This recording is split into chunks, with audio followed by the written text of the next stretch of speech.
Cerita bermula pada seorang pria muda yang tampak sangat gembira. Kegembiraannya berasal dari keberhasilannya menaklukkan sebuah permainan yang dikenal sebagai salah satu yang tersulit. Permainan tersebut bergenre pertahanan dari gelombang monster yang tak henti menyerang. Pria itu adalah seorang streamer terkenal dengan jutaan pengikut di sebuah platform media sosial. Ia membanggakan dedikasi dan waktu 10 tahun yang dihabiskannya untuk menyelesaikan permainan itu. Namun, salah satu komentar dari penontonnya justru mengungkapkan kesedihan atas gugurnya saintis di medan perang dalam cerita permainan. Hanya karakter utama bernama Lucas yang bertahan hingga akhir. Meskipun hanyalah karakter digital, namun aura kesedihan yang terpancar dari Lucas terasa sangat nyata dan menusuk. Pria itu segera mengalihkan topik percakapan dengan berinteraksi lebih lanjut dengan para penontonnya. Meskipun telah menyelesaikan permainan, ia mengaku tidak mengharapkan hadiah apapun dari pengembang permainan. Tiba-tiba, sebuah pesan dari seseorang yang mengaku sebagai direktur permainan itu masuk. Hal ini langsung membuat para penonton dan pria itu sendiri heboh, tidak menyangka akan dihubungi langsung oleh sang direktur. Pesan yang dikirimkan sang direktur terasa aneh, membahas tentang kemampuan dan kelayakan pria itu untuk membantu mereka, membuatnya kebingungan. Sebelum sempat memproses pesan itu, kepala pria itu terasa sangat pusing. Dan akhirnya, ia pun tak sadarkan diri. Apa yang sebenarnya terjadi? Selamat datang di Rekap Manhwa kali ini. Dalam video ini, kita akan menelusuri jalan cerita manhwa yang penuh konflik dan kejutan. Tanpa berbasa-basi lagi, mari kita mulai saja alur ceritanya. Sebelum itu, jangan lupa klik tombol subscribe dan nyalakan notifikasinya serta jangan lupa like, share dan komen. Beberapa saat kemudian, kesadarannya kembali secara tiba-tiba. Pria itu mengira dirinya telah meninggal. Saat membuka mata, pakaiannya telah berganti menjadi seragam petinggi militer kerajaan. Belum sempat memeriksa keadaan, sebuah dentuman ledakan yang memekakkan telinga segera menyambutnya. Ledakan itu berasal dari serangan berbentuk bola hijau misterius yang menghantam tembok batu di sekelilingnya. Tembok itu hancur dan bongkahan batu berhamburan, beberapa di antaranya jatuh ke arahnya. Kepanikan melanda. Pikirannya kacau dan kini ia hampir tertimpa reruntuhan. Ia membungkuk, melindungi kepalanya dengan kedua tangan. Beruntung, batu-batu itu hanya jatuh di sekitarnya. Bau bubuk mesiu yang tajam memaksanya batuk dan menutup hidung serta mulutnya. Kejutan berikutnya datang dari suara tembakan meriam yang mengguncang tanah tepat di sampingnya. Pria itu sudah tak mampu lagi mencerna situasi. Wajahnya hanya memancarkan kepasrahan. Ledakan berikutnya menerpanya dengan hembusan abu dan asap yang berterbangan kemana-mana. Perasaan jengkel membuatnya menoleh ke arah sumber ledakan dan berteriak agar mereka berhenti. Namun, pemandangan yang dilihatnya sungguh di luar nalarnya. Sebuah bendera kerajaan dengan lambang pedang dan mawar berkibar di ujung sebuah tombak. Beberapa kesatria berbaju zirah berbaris rapi dengan senjata terhunus, siap untuk berperang. Kekacauan terjadi di sekelilingnya. Ada ledakan, prajurit yang memuat meriam, dan ada yang menyerang dengan pedang serta tombak. Pria itu masih sama sekali tidak memahami keadaannya, bahkan tidak tahu di mana ia berada, sementara peluru dan meriam berterbangan di sekelilingnya. Seorang prajurit tiba-tiba berlari mendekatinya sambil menghunus pedang. Pria itu panik, mengira prajurit itu adalah musuh yang ingin membunuhnya. Ia berusaha menjauh sambil merangkak ke belakang, memohon agar tidak didekati. Dugaan itu salah. Prajurit itu justru melemparkan pedangnya dan berlutut untuk meminta maaf, menyapanya dengan sebutan, "Yang Mulia." Pria itu kebingungan dengan sebutan itu. Saat ia berusaha berdiri untuk menenangkan prajurit dan bertanya, semuanya sudah terlambat. Sebuah bola hijau meluncur menghampiri mereka. Serangan itu menghajar sang prajurit hingga tewas seketika, sementara pria itu terhempas ke belakang oleh ledakannya. Hempasan itu menjatuhkannya ke tanah dengan keras, meninggalkan rasa sakit di sekujur tubuhnya. Ia berusaha bangkit dan menenangkan diri, masih bertanya-tanya apakah ini semua hanya mimpi. Sebelum ia mendapat jawaban, para prajurit yang selamat berteriak memberikan komando untuk mempertahankan benteng. Naas, prajurit yang berteriak itu tewas ditusuk oleh benda tajam yang menancap di dadanya. Benda tajam itu ternyata adalah kaki dari suatu makhluk raksasa. Ketakutan luar biasa menyergap pria itu, tidak kuasa menyaksikan begitu banyak kematian. Dari balik benteng, muncul makhluk mengerikan bertubuh besar dengan 8 kaki tajam dan 6 mata merah yang menatapnya. Monster laba-laba raksasa itu tampak mengincarnya. Beberapa prajurit berusaha membantu, tetapi laba-laba itu dengan mudah membaca niat mereka. Monster itu memenggal dan merobek tubuh para prajurit dengan mudah bagai merobek kertas. Tubuh pria itu bergetar ketakutan. Ia ingin lari tetapi tubuhnya tidak mau bergerak. Sang monster mulai mendekatinya, sementara ia hanya bisa berharap ada pertolongan di saat kritis ini.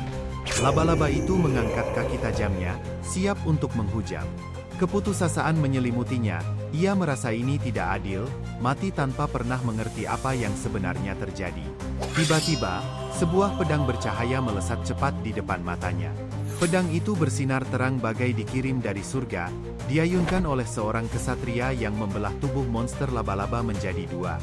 Monster itu terbelah dengan mudah seperti membelah mentega. Lalu memperlihatkan sosok kesatria berambut kuning yang terasa sangat familiar.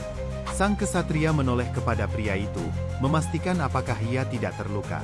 Pria itu berdiri dan segera mengenali sosok itu sebagai karakter utama dari permainannya. Tanpa sadar, ia memanggil nama, Lukas. Sang kesatria menatapnya dengan kebingungan, lalu berasumsi bahwa pria itu mungkin mengalami gegar otak hingga hilang ingatan. Namun, Lukas tersenyum, merasa terhormat karena pria itu yang biasanya dingin tiba-tiba memanggil namanya. Pada saat itulah, pria itu mulai menyadari apa yang telah terjadi. Ia menoleh ke belakang, melihat benteng besar yang sedang diserang gerombolan monster laba-laba raksasa. Ia akhirnya mengerti, ia telah terlempar ke dalam dunia permainan yang baru saja ditaklukkannya. Seluruh tubuhnya mulai gemetar hebat, mimik wajahnya dipenuhi ketakutan yang amat sangat. Ia tahu betapa sulitnya permainan ini. Sebuah permainan di mana ia harus bertahan dari gelombang monster tanpa henti untuk menyelamatkan umat manusia dari kehancuran. Sebuah permainan yang masuk dalam daftar permainan bertahan hidup tersulit yang pernah ada.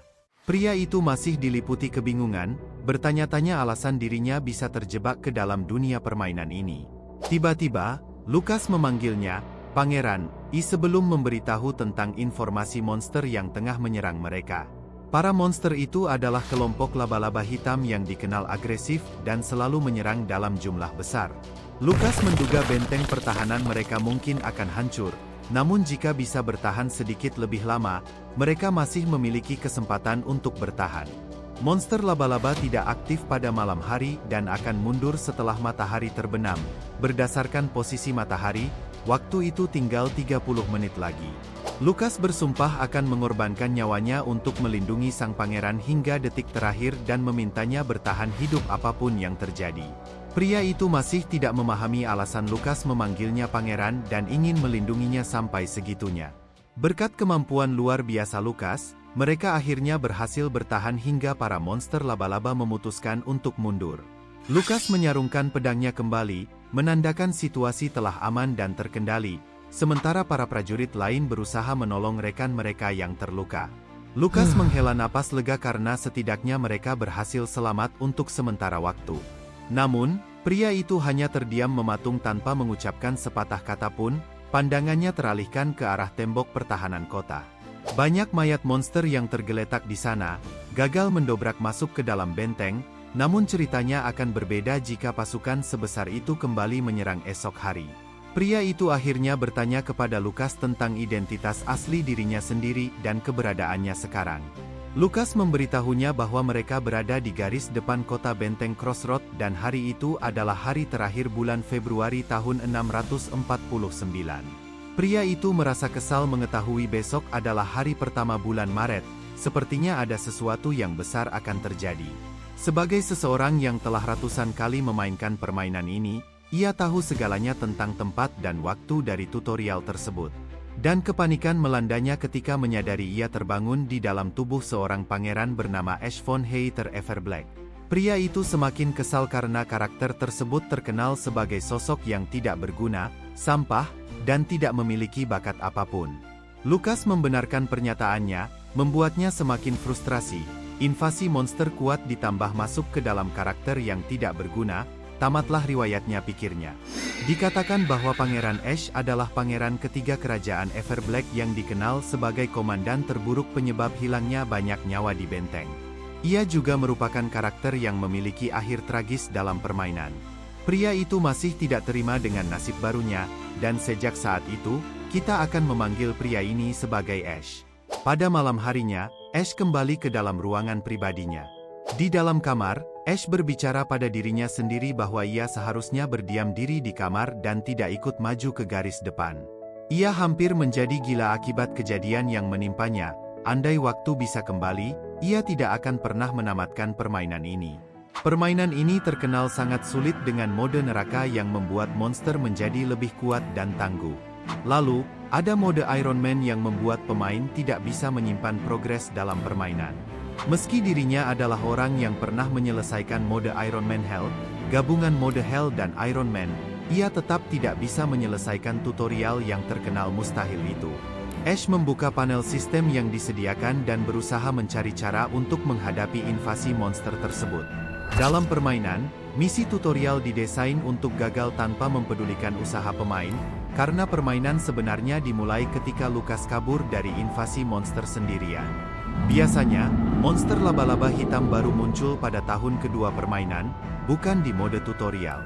Meski sangat frustrasi, Ash mencoba menenangkan dirinya sendiri. Tidak ada gunanya mengeluh dan lebih baik mencari cara untuk bertahan dari invasi besok. Ia mulai meyakinkan dirinya sendiri. Dengan menggabungkan semua kekuatan dan pengetahuannya, ia akan menemukan cara untuk mengatasi rintangan ini. Namun, setelah berpikir keras, tidak satu pun cara yang berhasil ia temukan.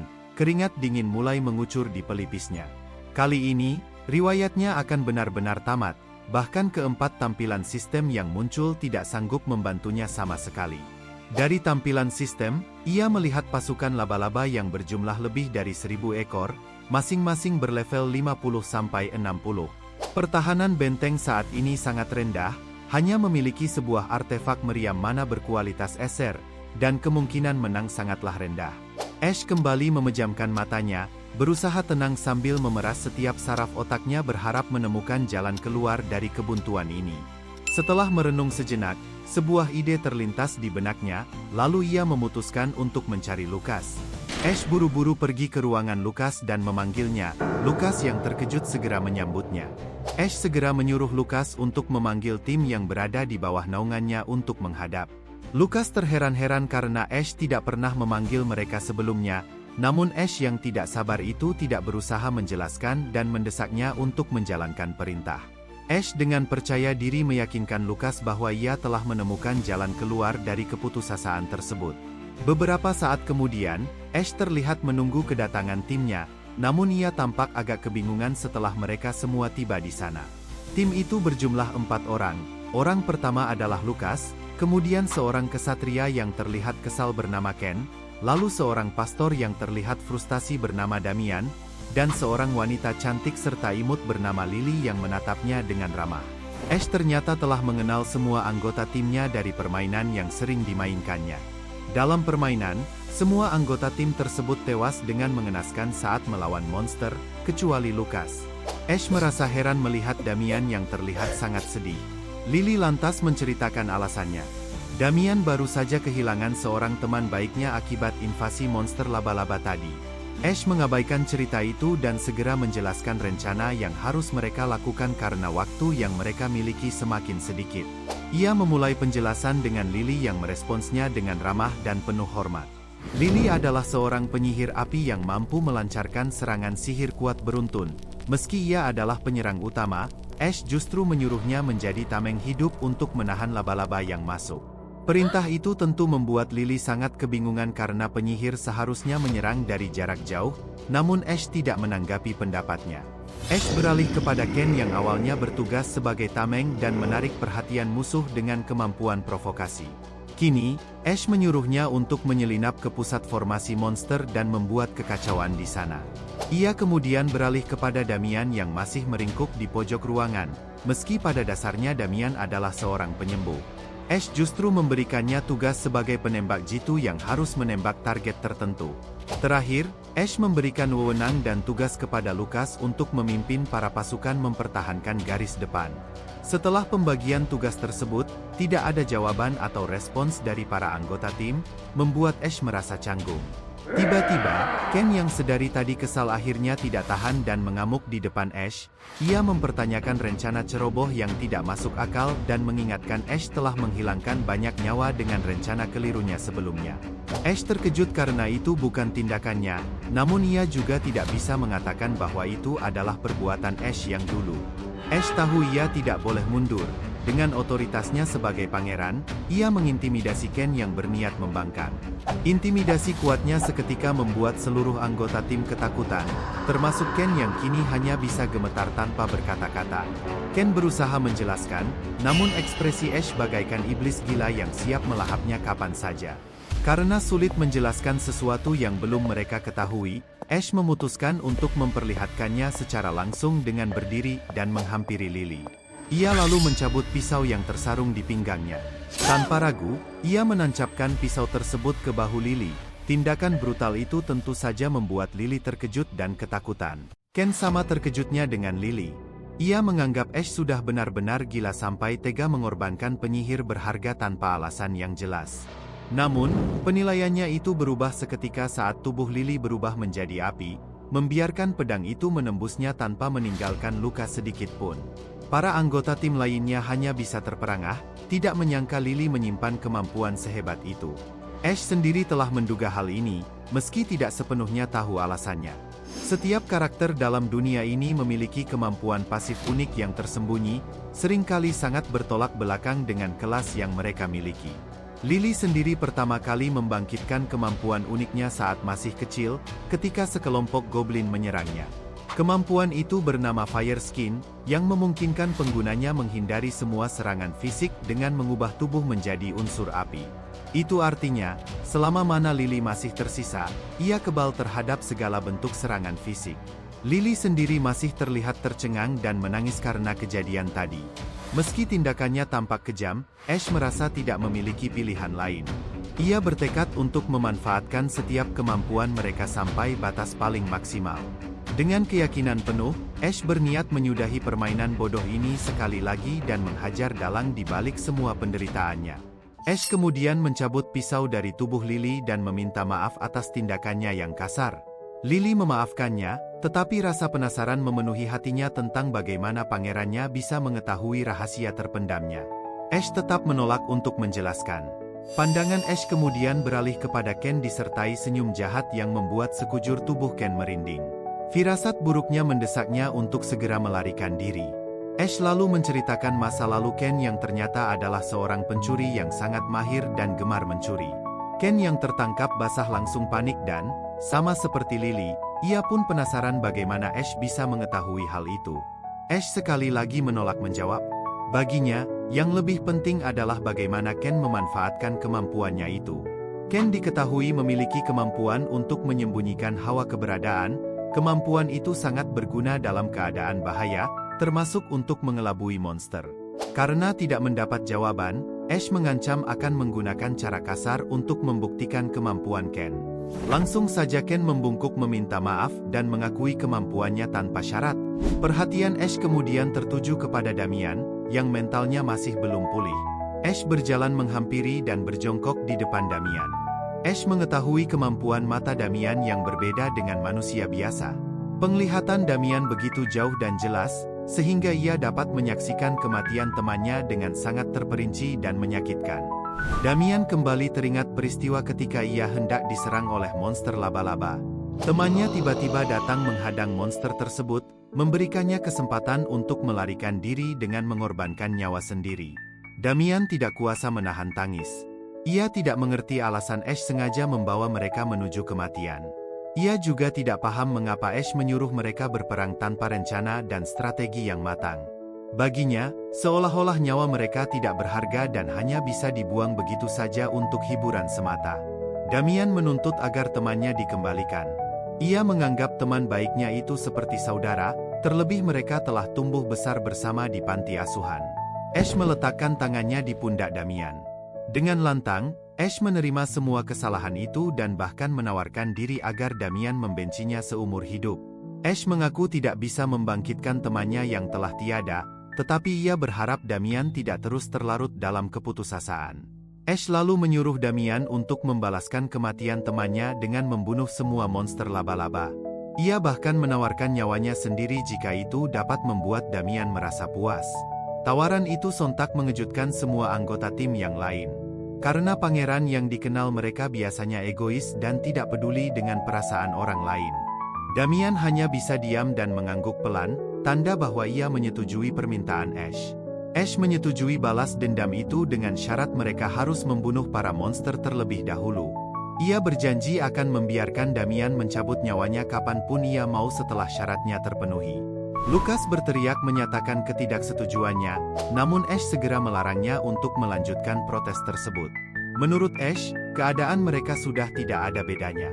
Jika rencana ini gagal, mereka semua akan mati bagaimanapun juga. Ash kemudian bersumpah atas nama kerajaan untuk menepati janjinya dan memohon kepada Damian untuk mengikuti perintahnya selama 1 hari saja. Damian tidak menangis lagi. Ia hanya terdiam, hatinya enggan namun semangatnya mulai bergejolak. Damian akhirnya bangkit berdiri, pertanda bahwa ia akan memenuhi permintaan Ash. Ash mengakui bahwa karena keputusannya yang keliru, pasukan mereka hampir binasa sepenuhnya. Namun, jika diberi kesempatan sekali lagi, ia yakin dapat memukul mundur para laba-laba itu. Ash memohon dengan tulus agar mereka mengabulkan keegoisannya untuk yang terakhir kalinya. Ketulusannya itu berhasil menguatkan tekad dan keyakinan para anggota timnya untuk sekali lagi berdiri di sisi pangeran mereka. Keesokan harinya, Ash dan timnya telah bersiap di posisi mereka masing-masing untuk menghadapi gerombolan monster laba-laba yang akan datang. Para monster mulai bergerak mendekat. Seorang prajurit yang melihat pergerakan mereka segera memukul gendang perang sebagai tanda bahaya. 2 prajurit terlihat ragu-ragu dengan perintah aneh yang diberikan Ash, entah perintah apa yang diberikannya, tetapi Ash menyuruh mereka untuk menjalankannya tanpa protes. Rencana Ash adalah para prajurit akan menahan serangan monster laba-laba, sementara ia dan Damian mencari dan membunuh Ratu Laba-Laba. Untuk membunuh ratunya, mereka akan menggunakan artefak meriam mana raksasa yang telah disiapkan. Dan untuk menemukan persembunyian Ratu Laba-Laba, Ash berniat menggunakan salah satu kemampuannya, yaitu proyeksi peta. Sebuah proyeksi berwarna biru terpancar dari tempat Ash berdiri, memvisualisasikan area di sekitarnya. Layar proyeksi itu menyapu wilayah sekitar, dimulai dari area dalam benteng. Jangkauannya meluas hingga ke medan pertempuran para monster. Bahkan area hutan belakang di dekat tembok benteng tak luput dari sorotan kemampuan tersebut. Kemampuan ini memungkinkan penggunanya melihat keseluruhan area yang terjangkau dalam bentuk sebuah peta miniatur. Ash awalnya putus asa melihat statistik sang pangeran, untungnya masih menemukan beberapa skill yang berguna. Melalui proyeksi peta, Ash berusaha melacak keberadaan Ratu Laba-Laba, bos para monster yang akan segera menginvasi. Namun pencariannya sia-sia, ia tidak bisa menemukan Ratu Laba-Laba dimanapun. Sementara itu, kawanan monster laba-laba tidak peduli dan mulai menyerang benteng kota. Di sisi lain benteng, Ken telah bersiap menjalankan rencana Ash. Seorang prajurit membuka gerbang untuknya sementara Ken mengumpulkan segala keberanian dan meneguhkan tekadnya. Ia teringat saat Ash dengan sengaja mengumpulkan ramuan stamina untuknya, sekaligus memberikan tugas untuk menarik perhatian para monster. Keringat dingin membasahi tubuh Ken, tanda keraguan akan kemampuannya menjalankan tugas. Lily juga tampak ketakutan, tubuhnya gemetar hebat menerima peran yang paling menyakitkan. Tangannya terkatup erat seolah memohon perlindungan dewa. Berbeda dengan mereka, Lucas tidak menunjukkan ketakutan sedikitpun. Ia malah dengan tegas memberi perintah kepada para prajurit untuk segera membentuk pertahanan. Para prajurit segera mematuhi perintahnya dengan mengisi ulang panah dan membidikkan anak panah ke arah monster yang mendekat. Berbagai meriam juga telah disiapkan dan diposisikan untuk menembak. Sesaat kemudian, para monster telah terlihat di depan benteng. Peperangan bertahan melawan monster akhirnya tiba. Lucas menghunus pedangnya. Ia menyemangati para prajurit untuk bertahan mati-matian, memberi sang pangeran waktu untuk mengalahkan Ratu Laba-Laba. Lucas menoleh ke arah Ash yang berdiri dengan penuh percaya diri dan martabat. Mengira Ash telah menyelesaikan persiapannya, Lucas mengangkat pedangnya dan memberi komando kepada pasukan untuk memulai serangan. Kesalahpahaman itu membuat Ash memucat karena ia sendiri belum menemukan keberadaan Ratu Laba-Laba. Suara dentuman meriam dan desingan ratusan anak panah memenuhi udara, melesat ke arah gerombolan monster. Ledakan bertubi-tubi menghantam para monster, mengempaskan beberapa dari mereka. Lucas dengan percaya diri memberi acungan jempol ke arah Ash, bangga telah menjalankan perintah dengan sempurna. Berbeda dengan Ash yang masih pucat karena belum mempersiapkan apapun, namun ia tak sanggup mengatakannya. Ash akhirnya menyadari bos monster biasanya tidak muncul di awal invasi, melainkan berdiam di garis belakang untuk memantau situasi. Berdasarkan asumsi itu, Ash segera mencari di sudut belakang peta dan menemukan sekelompok monster yang berdiam diri. Ash lalu memerintahkan Damian untuk memeriksa arah yang ditunjukkannya. Dari mata orang biasa, Ash hanya menunjuk ke arah kosong. Namun dengan mata Damian, ia melihat sekelompok laba-laba yang hanya berdiri diam. Ash menduga Ratu Laba-Laba ada di antara mereka dan berharap Damian dapat menemukannya. Damian tidak mengenali ratunya, tetapi ia melihat seekor monster dengan setengah badan menyerupai manusia. Ash menyeringai senang akhirnya berhasil menemukan targetnya. Damian merasa takut melihat wujud ratu yang seram, namun Ash meyakinkannya dengan menunjukkan meriam mana yang harus ditembakkan kepada ratu tersebut. Perlahan, meriam mana diarahkan oleh para prajurit ke barat daya, tempat ratu berada. Meriam mana telah terisi penuh, siap ditembakkan kapanpun sesuai perintah. Ash tidak memberi perintah menembak, tetapi justru menyuruh Damian yang melakukannya. Damian yang belum pernah menembak sama sekali merasa tidak percaya diri. Namun, Ash meyakinkannya bahwa ia hanya perlu menarik pelatuk, dan Ash yang akan bertanggung jawab atas hasilnya. Tugas Damian hanyalah menarik pelatuknya, sebagai bentuk pembalasan dendam untuk teman baiknya. Mendengar itu, kemampuan unik Damian, mata 1000 mil, aktif tanpa sadar. Matanya bersinar terang, seolah mampu mengunci target yang dilihatnya.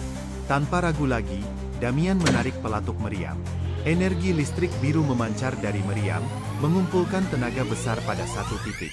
Lalu, sebuah laser biru besar melesat kuat dan cepat ke angkasa, menampakkan keagungan kekuatan artefak yang membuat para prajurit di sekitarnya merasa tak berarti. Tembakan itu melesat jauh ke arah pegunungan di garis belakang medan perang, dan beberapa detik kemudian, sebuah ledakan besar muncul diiringi gelombang kejut kuat. Ash memerintahkan prajurit pengintai untuk memeriksa situasi. Prajurit itu menggunakan teropongnya untuk memastikan hasil serangan. Tak disangka, serangan Damian tepat mengenai sasaran. Para prajurit bersorak-sorai, begitu juga dengan Ash. Bahkan para prajurit tidak segan memuji bidikan spektakuler Damian, membuat pasukan lain iri dengan kemampuannya. Damian sendiri tidak benar-benar paham apa yang dilakukannya, ia hanya menjalankan perintah Ash. Mata 1000 mil adalah kekuatan tak masuk akal akibat kesalahan para dewa. Kekuatan ini dapat menambah akurasi penggunanya sebesar 999. Dengan kata lain, pengguna tidak memerlukan skill menembak, ia hanya perlu menarik pelatuk, dan peluru akan otomatis mengejar musuh. Tiba-tiba, Ash segera menyadari kejanggalan. Derap langkah para monster laba-laba masih terdengar. Ash bingung, harusnya pasukan laba-laba akan berhenti saat ratunya dihabisi. Tiba-tiba seorang prajurit pengintai melaporkan bahwa Ratu Laba-Laba masih hidup dan kelompoknya mulai bergerak menuju benteng. Kabar itu mengejutkan Ash yang mengira tembakan meriam tadi telah menghabisi ratu secara instan. Ash merebut teropong dari prajurit itu. Ia ingin memastikan keadaan Ratu Laba-Laba dengan mata kepalanya sendiri. Tampak pasukan laba-laba yang dipimpin ratunya bergerak dalam formasi persegi. Ash mulai merasa panik, ia tidak menyangka para monster memiliki kecerdasan untuk menyusun formasi perang.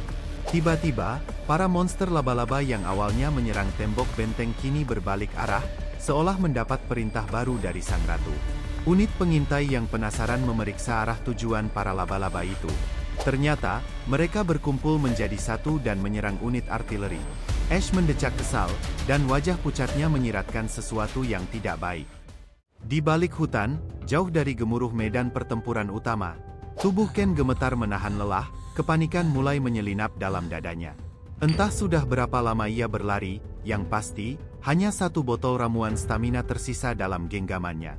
Ia menjatuhkan diri di bawah naungan sebuah pohon, mempertimbangkan setiap opsi. Pikiran untuk melarikan diri dari pertempuran terasa sangat menggoda. Di sisi lain, Ratu Laba-Laba masih bertahan, bahkan setelah berkali-kali dihajar oleh tembakan meriam mana. Ash menggigit bibirnya, frustrasi. Ia sama sekali tidak menduga sang ratu akan sebegitu gigihnya. Ini jelas bukan bos tutorial yang ia kenal. Benak Ash dipenuhi keraguan. Jangan-jangan ratu ini memang dirancang untuk tak terkalahkan, atau mungkin masih menyimpan kemampuan khusus lain. Seorang prajurit melapor bahwa artefak meriam mana rusak dan hanya menyisakan 3 kali tembakan. Ash merasa terpojok. 3 tembakan terasa mustahil untuk menjatuhkan ratu itu. Pikirannya berputar mencari strategi lain, tapi sia-sia. Ditambah ia tidak ada persiapan sama sekali saat tiba-tiba diseret ke dunia ini di tengah perang. Tidak ada alternatif lain, ia berharap dari 3 tembakan akan cukup untuk menjatuhkan Ratu Laba-Laba.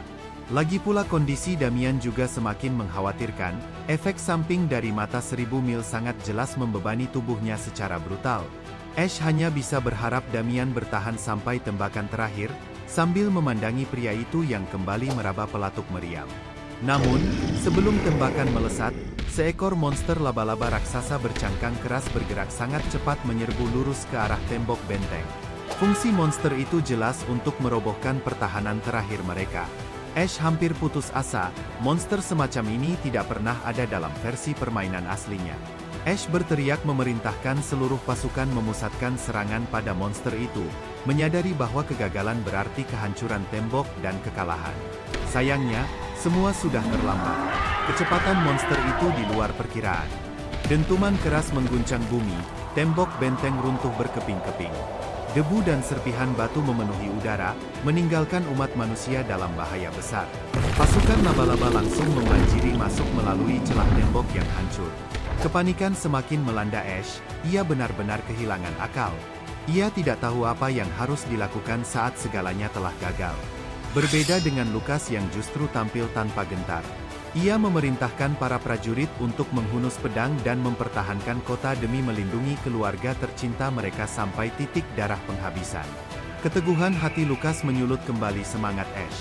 Ia mempercayakan pertahanan kota pada Lucas, sementara ia fokus mengarahkan pasukan untuk mempersiapkan meriam dan menembakkan semua sisa peluru ke arah ratu. Setelah beberapa saat, meriam akhirnya siap kembali. Ash memberi isyarat pada Damian untuk menembak. Damian tampak berjuang keras. Matanya kembali menyala, namun kali ini urat-urat menari di sekelilingnya, tanda nyata bahwa tubuhnya sudah jauh melampaui batas kemampuannya. Tembakan itu menghujam sang ratu, tetapi sang ratu masih juga bertahan. Lukanya parah, tapi belum cukup untuk menjatuhkannya. Ash segera memerintahkan para prajurit untuk mengisi ulang meriam dengan cepat. Di bawah puing-puing tembok benteng, Lucas menghunus pedangnya, membersihkan laba-laba yang berhasil masuk dengan gerakan tajam dan mematikan. Satu ayunan pedangnya mampu menghabisi 3 ekor laba-laba sekaligus. Ia mengkonsentrasikan pasukannya untuk melindungi unit artileri dan sang pangeran. Meski Ash dikenal tidak kompeten, kesetiaan Lucas tidak pernah goyah. Pemandangan pilu terhampar di dalam benteng, ratusan pasukan Ash dikepung oleh ribuan laba-laba. Ketimpangan jumlah yang begitu besar membuat nyawa prajurit melayang satu persatu. Teriakan kesakitan dan kematian bergema tanpa henti, mengubah medan perang menjadi layaknya neraka. Mental Ash semakin ambruk. Ia belum pernah menyaksikan kematian tragis langsung di depan matanya. Dalam permainan, ia tidak pernah merasakan emosi ini karena tidak ada manusia nyata yang terlibat. Sekarang, setiap teriakan adalah nyawa yang padam dengan cara yang paling menyedihkan. Seorang prajurit berjuang keras mendinginkan meriam mana yang sudah kepanasan. Ash membeku. Akal sehatnya menolak untuk bekerja. Ia menyadari bahwa strategi apapun akan gagal sejak tembok itu runtuh. Tiba-tiba, sebuah teriakan keberanian datang dari seorang kesatria pemberani. Teriakan itu ditujukan untuk memancing semua monster. Teriakan itu datang dari Ken, yang muncul di saat genting bagai membawa secercah cahaya harapan untuk kelangsungan umat manusia.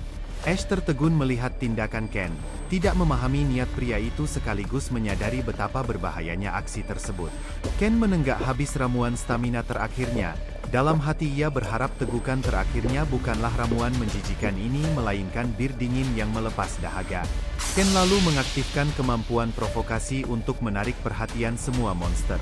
Tindakan nekat itu berhasil, para monster berbalik arah dan mulai mengejarnya.